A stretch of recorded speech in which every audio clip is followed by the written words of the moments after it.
Hey everyone, this year's Reason is 20 years old, believe it or not, and I thought it'd be kind of cool to look back at one of the first devices that I played around with when I first got Reason, which was the Matrix pattern sequencer. So if you stay tuned, I'm going to go over that device, all the settings in it, and hopefully it'll help you get going with that if you're new to Reason. This is where. This is where. This is where. This is where we all get down. Before I start, I just wanted to give a shout out to the folks on the R Reasoners Reddit. They give me some great feedback on some of the videos that I've done already, and I'm applying that in some of these sessions that you're about to see now. So big up to them. Check them out if you're on Reddit. Go search for them. That's Reasoners. Also, I've had my Complete Audio 2 repaired in the last week through NI and a service called Let Me Repair. I can highly recommend those. It's come back now. Turns out I had a faulty in port on the Complete Audio 2, which they've resolved. So hopefully the audio is sounding better than it was. I had some issues in the past. Hopefully this has resolved that. So, as I said, the Matrix pattern sequence is probably one of the first devices that I played around with back in early 2001, whenever it was, when I first started using Reason, wondering what it was, how you used it. So let's take a quick dive into it and see what we can do with this. So before we can use I'll call it an MPS just for short, Matrix pattern sequencer, we need a synth or a redrum or a Kong to be able to drive that sound. So what I'm just going to do is I'm going to keep pretty old school because I go in 20 years of Reason. I'll go with another device that I started to play with back in the day, which was the Subtractor polyphonic synthesizer. So we're just going to select a patch here, and again I remember in those early days using bread bass. So how do we use the Matrix then? How do we start out with this? There's a couple of ways you can use this device. You can right click on the synth, drum machine, whatever device, and you can go to utilities and you can choose Matrix pattern sequencer. So by default, if you hit tab on Windows, you can flip the rack and you'll see that the auto routing is taking place. Note CV to CV and gate CV into the gate. That's all we need to know at this point.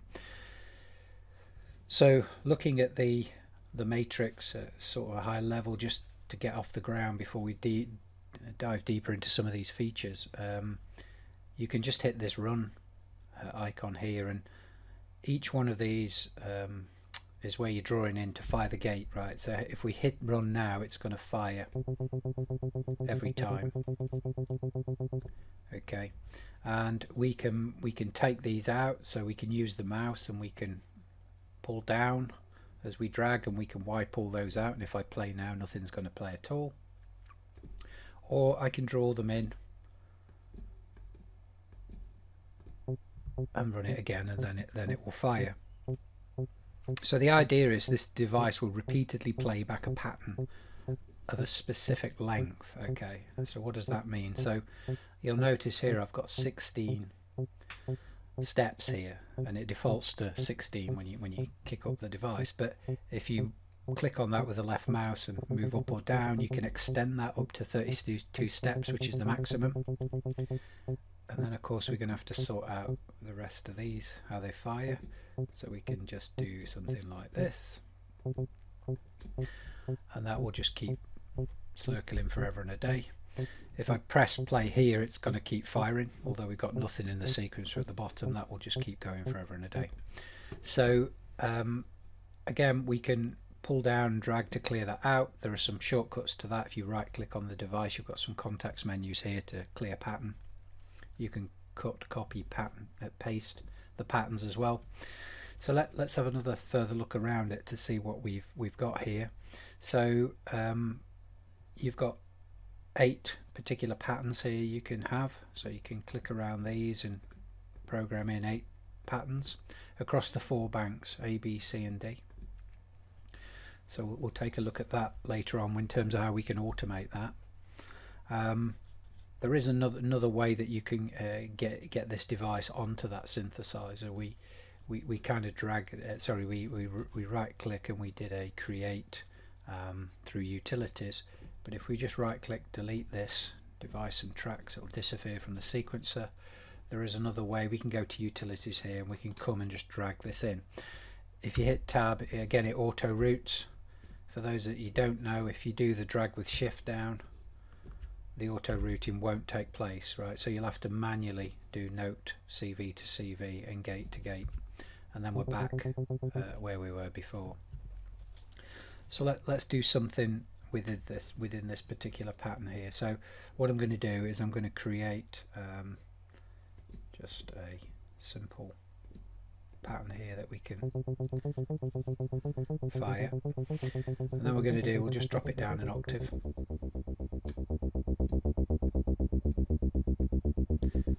I'll just put in a kick just so that we've got kick drum firing as well, so any of these will do.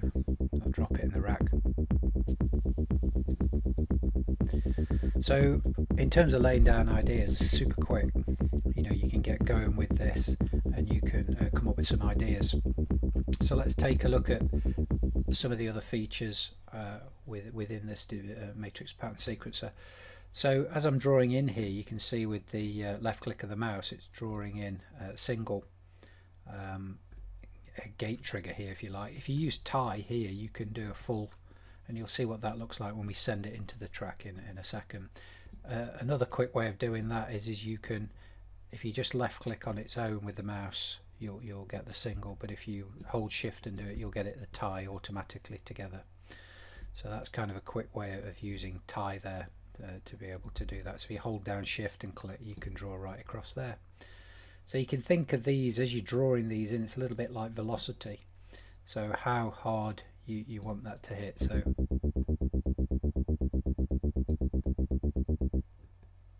take it, obviously if you take it right out, it's not going to fire at all. Okay, so let's have a look at we've talked about steps and how we can go to 32 or one minimum there. You can program these in different ways. So you can have this particular pattern, say on bank A pattern 1, but I can right click and I can copy this pattern, move to bank A pattern 2, and I can right click and do a paste off the context menu. So I might want to do something slightly different with this here. Let's drop down an octave here and let's just take one of those down.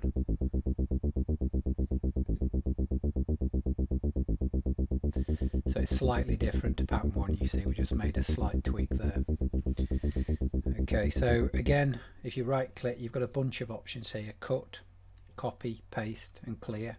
So if you mess around in here, you made a mistake, you can do a clear pattern and that'll just take the whole thing out and you can draw back in again, start again. Off the context, there's a few others here. Reset device, that'll just put it back to its defaults as if you just dragged it onto the surface.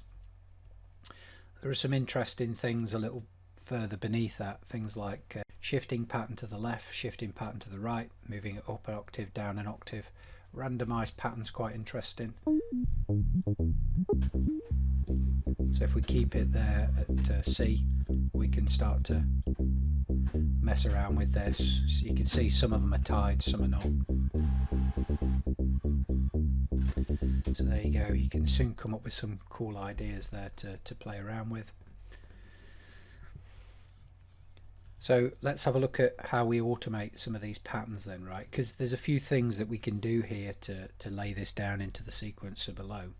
So let's go back to our position of A1 here. So what I can do with this is I can just do a select bread base here in the sequencer. I can right click and copy to track, and it's going to copy in the MIDI notes there into bread base's track.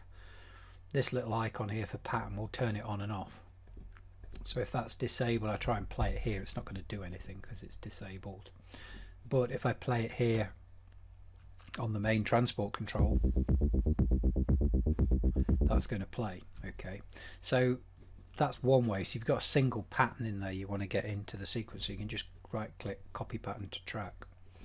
But another interesting feature with this, I'm just going to clear that out, is using automation. So if I right click on this surface here where the patterns are and do edit automation, it's going to put on the matrix here a pattern select. Okay, and then what I can do, a bit similar to blocks, I can draw in here the particular patterns that I want. So here's the banks and here's the 1 to 8 pattern loops. So what I'm going to do here is we did 2 patterns if you remember. I'm going to do A1 there, and then I'm going to jump to pattern 2. So Alt click, I'm going to move my right locator for the loop. So if I play this now, you can see the green outline's gone around the pattern area of the device. If I play this through now,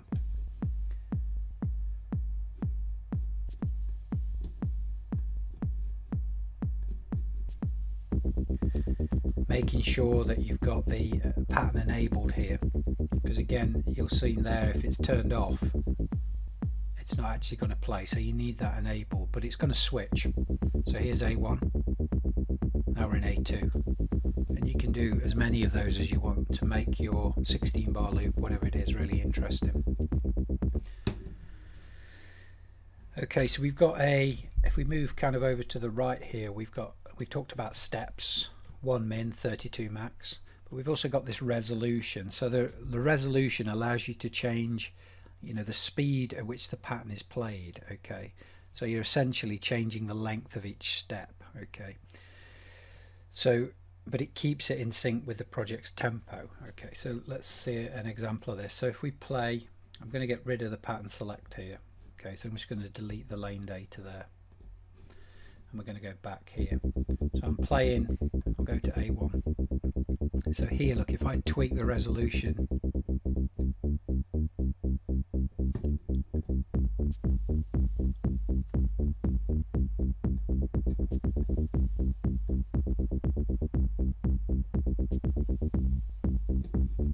yeah, you get the idea. So you can't automate resolution here, so you couldn't switch that at a point,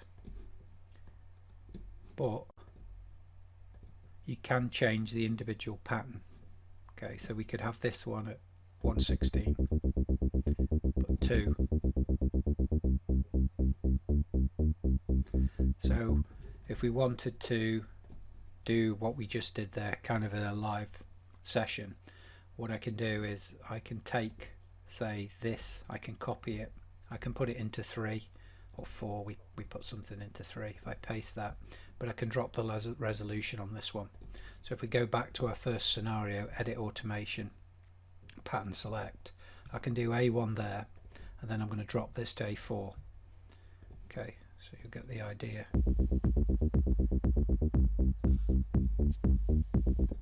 Yeah, so some pretty cool things that you can do there with this.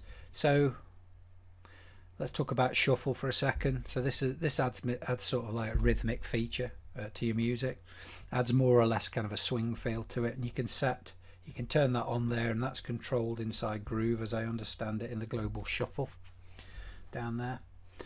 So obviously I'm not working with a beat here, I'm doing it with a synth, but have a play around with that, see what you think. So the other interesting feature here is if we just clear that automation out again, so we've just got this loop going again, we've got a little switch here which is keys and curve. Okay, so if you move it to curve, you have the ability to draw in a curve here. So again, for whatever, if I draw this right across, okay, then because the step length's only 16, it's only going to go to here, right? So I'd have to up that to 32. So what I'm going to do is I'm going to flip the rack, and I'm going to take the curve CV out of the matrix, and I'm going to just drop it into the pitch wheel input to modulate that. Okay, so I'm going to draw this in here. So listen what happens now if I play this. You hear the pitch going up. So there's 2 options on the back here. You've got unipolar and bipolar. So what you can do with this is essentially one starts at 0 and goes up, but if I flip it, flip it back, 0's in the middle, so you can see it's going from, yeah, so you can play around with that.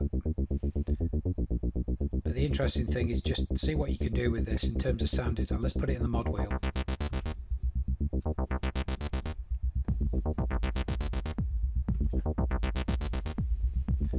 Yeah, so if I flip that here, so again, if I want this to be longer,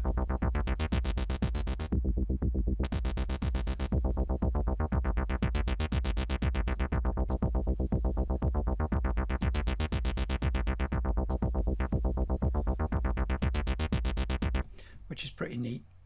Again, I remember when I first loaded this up, you know, it's just getting my head around drawing in the gate here and getting that into the sequencer was enough. It's only when you play around with it a little bit more you understand some of these other things you can do with, like the curve CV. It's great for laying down ideas, okay, in a track if you're struggling, especially if you're into techno as well.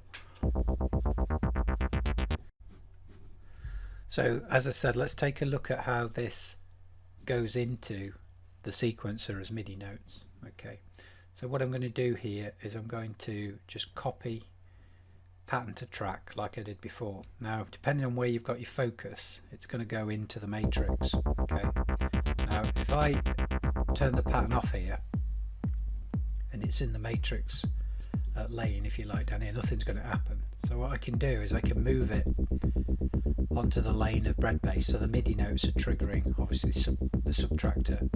What I can do at this point is, if I don't want the matrix anymore, I've just used it to lay down an idea, I can delete this, right, and the track, so I'm just left with bread bass in there with the MIDI notes that I want. If you double click, let's stop this and double click on the MIDI clip, you can see where it's put it in at middle C and some of the changes that I'd put in there.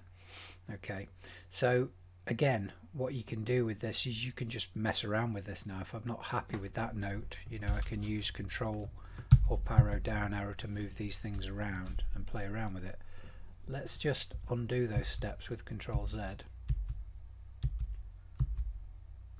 Okay, and what I'm going to do is that I'm going to show you the tied version, so I'm going to kill that with a delete. Let's tie these to there and leave the remaining 16 untied. If I copy that to track again, it's going to go into the matrix. I'm going to move it up. Let's kill it because we've done with it. It's done its job. Now look at the difference.